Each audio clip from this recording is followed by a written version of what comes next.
So, just got done playing tonight. Made a couple $100. Nothing real exciting. Point out a couple of things in a couple of hands. Against Noah, who's a pretty good player, and I think he'll value bet the river. I had a board of Jack 10, Deuce, Ace, and then like 3 on the river. And I turned Broadway with King Queen. And I bet, and he called. I bet like 75 into 120. And then the river came a brick. And so I went ahead and I checked the river to him. Because if I bet again, he's just going to fold. Unless he's got me beat, right? Unless he's got the same hand, the nuts. But if I check, he might either A, bluff, or B, value bet. Because he doesn't see most people. Of course, he's played with me, maybe you should know, but obviously he didn't. Most people do not check heads up the nuts, right? They're going to try to get value from it. So I actually checked the river on purpose, hoping that he would value bet like a set, thinking that he could get value from his set. So he checked, and I check raised. And I check raised pot, which was not too smart, because he just insta-folded. I should have checked raised small to entice him to call. But I do like to check. Oh, go ahead, sorry. You might have trouble getting in there with all of us in there. Yeah. All right, so. Here we go.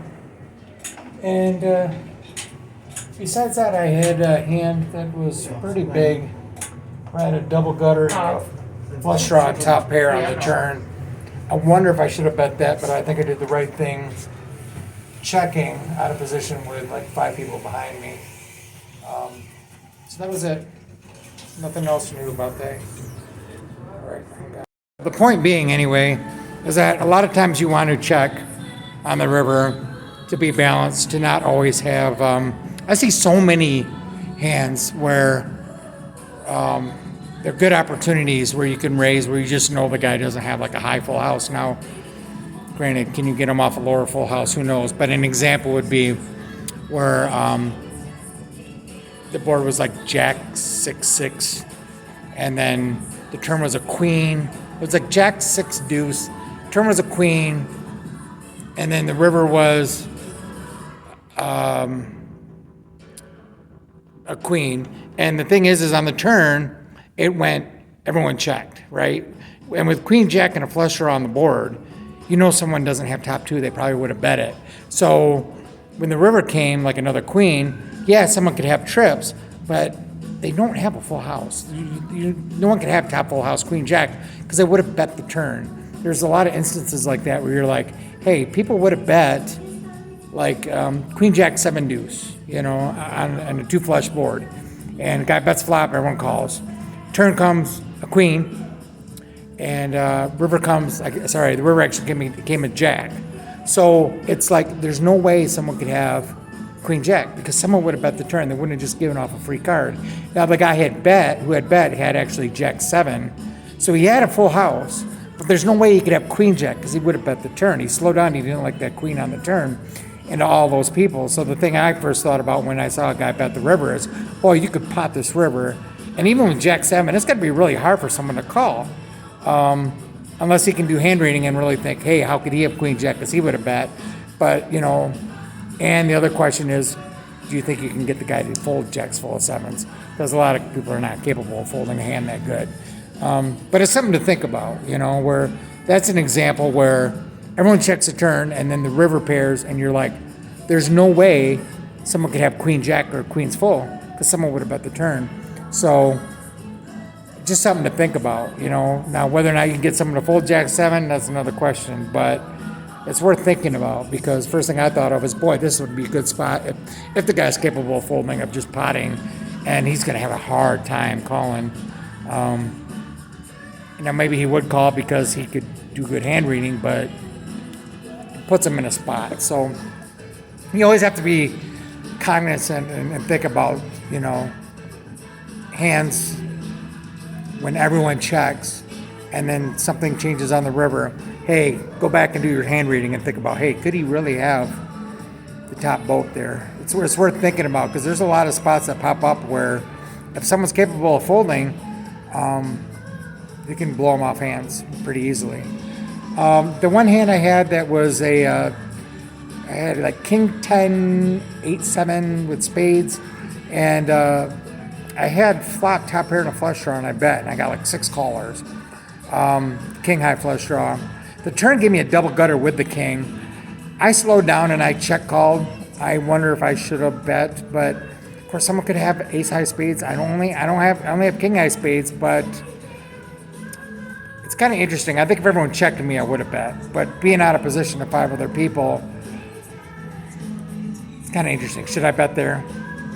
And a straight did come in on the turn too, so someone could have had the straight. So I guess that was probably best. I check called.